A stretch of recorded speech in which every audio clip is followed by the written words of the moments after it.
Hello बच्चों, math class में आप लोग का स्वागत है। आज मैं आप लोगों के लिए 10th क्लास का ट्रायंगल लेकर के आया हूं, जो एक्सरसाइज हम लोग 6.4 देखने वाले हैं। और इसके पहले 6.3 तक का वीडियो हम अपने यूट्यूब चैनल पर अपलोड कर चुके हैं। इस चैनल को सब्सक्राइब करें, जिनसे कि आपको सारा वीडियो प्राप्त हो जाए। चलिए इसे बनाने के पहले कुछ थ्योरम को हम लोग समझने का प्रयास करते हैं, जिससे कि हम लोगों का जो सवाल है वो आसानी से पूरा हो जाए। तो चलिए इसके लिए हम लोग देखते हैं कि करना क्या क्या है। पहला दे रखा है कि दो समरूप त्रिभुज, क्या दे रखा है? दो समरूप त्रिभुजों के क्षेत्रफलों का अनुपात उनकी संगत भुजाओं पर के वर्गों के अनुपात के बराबर होती है। कह रहा है कि यदि दो त्रिभुज ए बी सी और डी ई एफ यदि समरूप है, तब उनके क्षेत्रफलों का अनुपात जो है उनके भुजाओं के वर्गों के अनुपात के बराबर होता है। ये चीज ध्यान रखना है कि अगर दो त्रिभुज समरूप होंगे तो उनके क्षेत्रफलों का अनुपात उनकी भुजाओं के वर्गों के अनुपात के बराबर होगा। दूसरा कहता है दो समरूप त्रिभुज के क्षेत्रफलों का अनुपात वही होता है जो उनकी संगत ऊंचाइयों के वर्गों के अनुपात के बराबर होता है। कह रहा है कि यदि दो त्रिभुज समरूप है, तब उनके क्षेत्रफलों का अनुपात उनकी ऊंचाइयों के वर्गों के अनुपात के बराबर होगा। यहाँ ऊंचाई एल और डीएम को दिखाया जा रहा है, एल और डीएम का स्क्वायर। नेक्स्ट आपका कहता है, ये सब चीज आपको ध्यान रखना है और इसका थ्योरम सिद्ध भी किया गया है। इस थ्योरम को देखने के लिए आप लोग को इस चैनल को सब्सक्राइब करना होगा, जिनसे कि आपको सारा वीडियो मिल जाएगा और जिस पर ये सिद्ध किया गया है वो आप खुद देख सकते हैं ना। नेक्स्ट, दो समरूप त्रिभुजों के क्षेत्रफलों का अनुपात वही होता है जो उनकी संगत मध्यिकाओं के वर्गों के अनुपात होता है। कह रहा है कि यदि दो त्रिभुज क्या है? समरूप है, ए बी सी और डी ई एफ यदि समरूप है तो इनकी मध्यिका के वर्ग के अनुपात के बराबर होगा इनका क्षेत्रफल का अनुपात। ऊंचाई अलग होता है, मध्यिका अलग होता है। ऊंचाई हम कहीं से भी हम ले सकते हैं, लेकिन मध्यिका जो होता है ये रेखा को दो समान भाग में जो विभाजित करता है वो क्या कहलाता है? मध्यिका कहलाता है।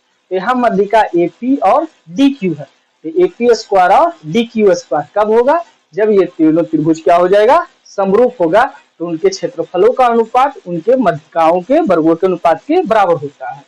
नेक्स्ट आता है, दो समरूप त्रिभुजों के क्षेत्रफलों का अनुपात उनके संगत कोणों के समअर्धक रेखाखंडों पर के वर्गों के अनुपात के बराबर होता है। अब कह रहा है यहाँ पर ये ना ही ऊंचाई है ना ही ये मध्यिका है।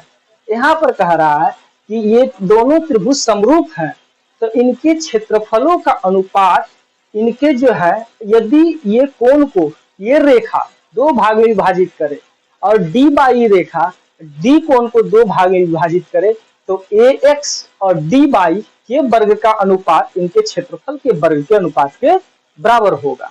तो ये आपका थ्योरम था। इस सारा थ्योरम को आपको सिद्ध भी किया गया है, तो इसे आगे आप देखते रहें।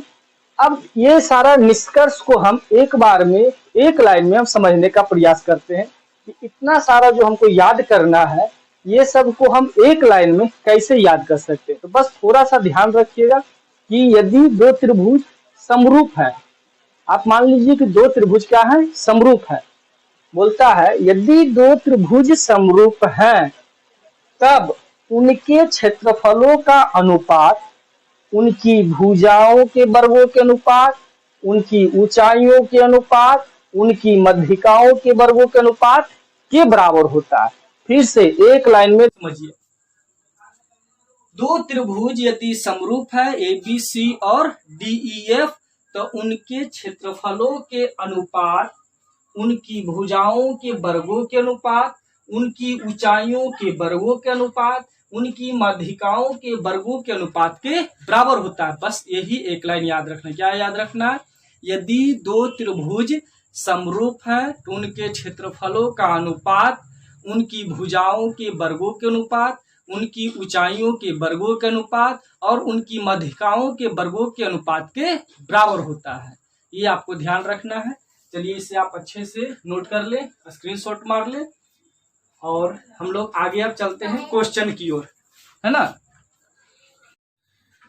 देखिए अब हम लोग क्वेश्चन पर आ गए हैं, क्वेश्चन देखने वाले हैं।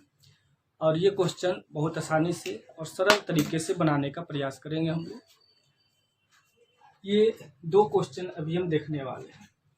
तो थ्योरम अभी हम लोग क्या देखें, थोड़ा सा देख लेते हैं और उसके बाद ये दोनों सवाल पर हम लोग चलेंगे।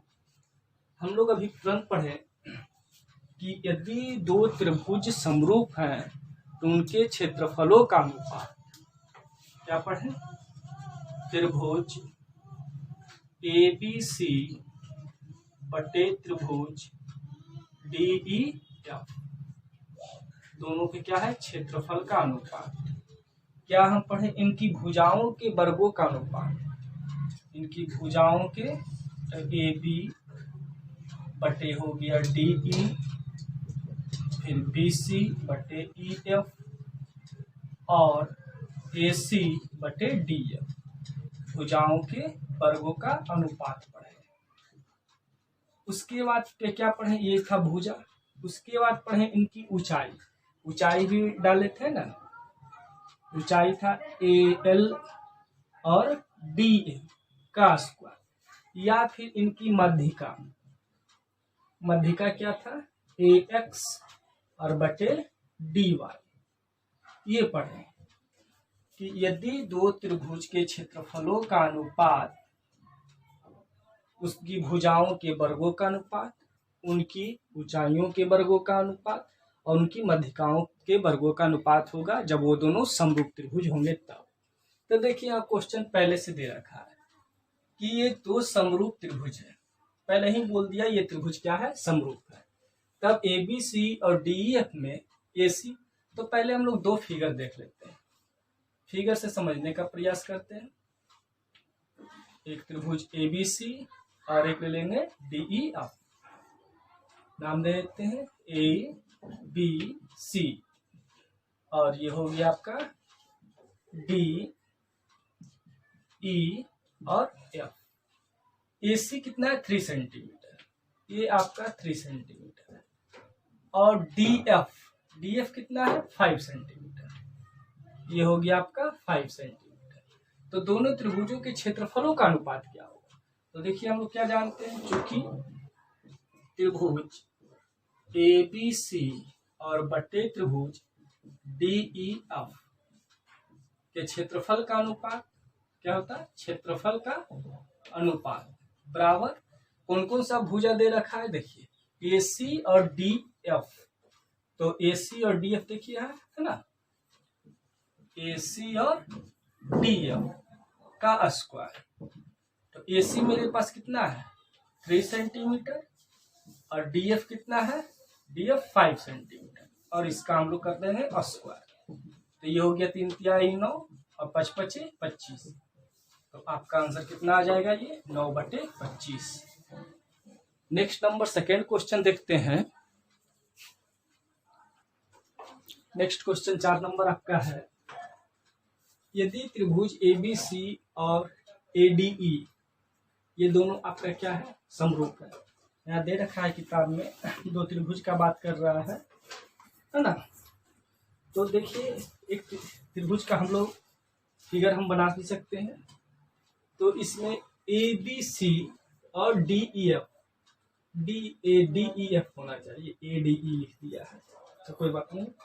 तो हम लोग पढ़े, तो DE का मान ज्ञात करना है। किसका मान ज्ञात करना है, DE का। तो त्रिभुज देख लेते हैं, यही त्रिभुज का फिगर ऐसा ही बन जाएगा। एक त्रिभुज ले लेते हैं, एक और त्रिभुज ले लेते हैं, हो गया ABC और ये हो जाएगा आपका DE और F। यहाँ सुधार कर दीजिए, DEF होना चाहिए था, है ना। तो इसमें आपको दे रखा है क्या, ABC का 20, इसका एरिया जो है 20 सेंटीमीटर स्क्वायर और इसका एरिया जो है 45 सेंटीमीटर स्क्वायर। कितना है, 45। तो DE का मान पूछ रहा है, AB भी दे रखा है, AB ये आपका दे रखा है कितना, 10 सेंटीमीटर। तो ये DE का वैल्यू क्या होगा, तो सेम प्रोसेस लगाएंगे क्षेत्रफल का और भुजा का, है ना। क्या लगाएंगे, क्षेत्रफल त्रिभुज ABC और बटे त्रिभुज DEF का भुजा कौन कौन सा है? AB और DE में रिलेशन है ना, तो AB स्क्वायर और बटे DE स्क्वायर, दोनों का क्षेत्रफल दे रखा है कितना, इसका है 20 है और इसका कितना है 45, और ऊपर AB कितना है 10 का स्क्वायर, और नीचे हमको DE चाहिए, सही है ना, ये चाहिए। जो जो कटता है उसको आप काट दीजिए। तो ये तो आपका, और इसको हल भी कर सकते हैं, काटिए इसको, 5 9 5 45 और 5 चौका 20, तो 4/9 इधर हो गया 100/DE का होल स्क्वायर। तो ये कितने बार में कट जाएगा आपका? 25 बार में। तो DE को इधर भेज दीजिए, DE स्क्वायर बराबर 25 नमा 225, तो DE बराबर क्या हो जाएगा आपका? √225। तो DE का वैल्यू क्या आएगा? 225 का वर्ग होता है कितना? 15 होता है, तो इसका वैल्यू कितना आ गया? 15 सेंटीमीटर। चलिए इसका स्क्रीनशॉट लीजिए जल्दी से और देखते हैं नेक्स्ट क्वेश्चन।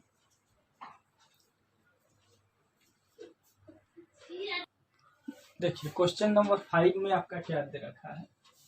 क्वेश्चन नंबर 5 में है त्रिभुज ABC और त्रिभुज ADE क्या है? समरूप है। तो एक फिगर दे रखा है क्वेश्चन नंबर 5 में इस तरह से, मतलब कि एक ही त्रिभुज में दो त्रिभुजों का निर्माण किया गया है।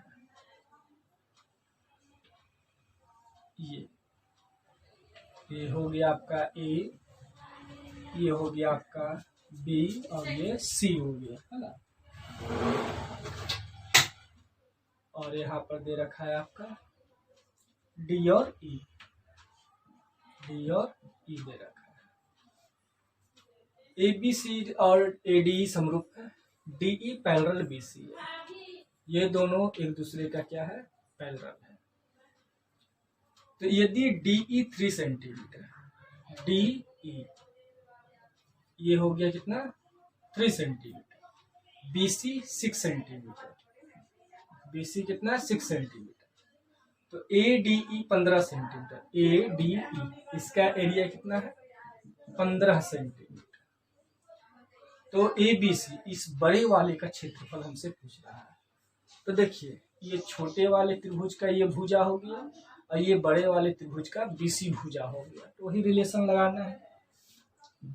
चूंकि क्षेत्रफल त्रिभुज ADE बटे क्षेत्रफल त्रिभुज ABC भुजा कौन कौन सा है? DE का स्क्वायर और BC का स्क्वायर, किसका? BC का स्क्वायर। तो ये छोटा वाला क्षेत्रफल कितना है? 15 है, और बड़े वाले को हमसे पूछा गया है किसका? त्रिभुज ABC का, और DE का वैल्यू कितना है? 3 सेंटीमीटर, और इसका कितना है? 6 सेंटीमीटर।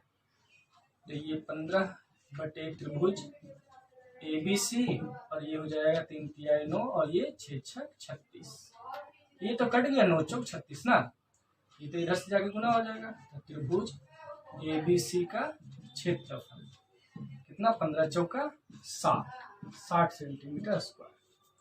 नेक्स्ट क्वेश्चन देखते हैं। त्रिभुज ABC में D और E क्रमशः AB और AC के मध्य बिंदु, सेम फिगर है, ठीक है। इस फिगर के माध्यम से समझते हैं, या फिर आप दूसरा फिगर चाहते हैं तो दूसरा फिगर भी बना सकते हैं। तो इसको हम लोग देख रहे थे, तो ये हो गया A, B और C, इसका देते D और E, ठीक है।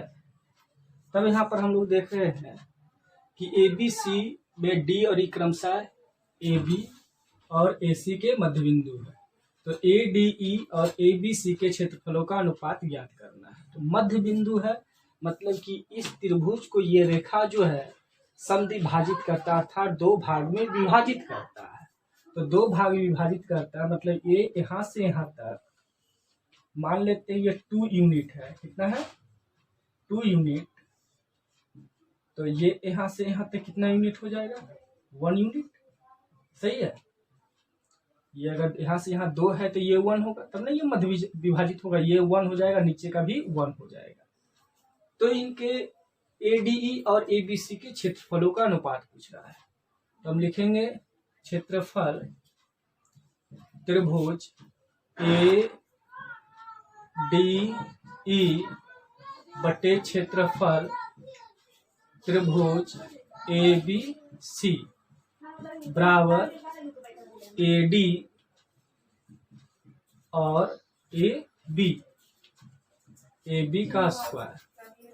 तो क्या हो जाएगा, AD कितना है 1 का स्क्वायर और AB कितना है 2 का स्क्वायर। तो 1 का तो 1 हो जाएगा, 2 का कितना हो जाएगा 4। मतलब ये दोनों का क्षेत्रफल का अनुपात कितना हो जाएगा, 1:4 हो जाएगा। चलिए नोट कीजिए, नेक्स्ट क्वेश्चन देखते हैं।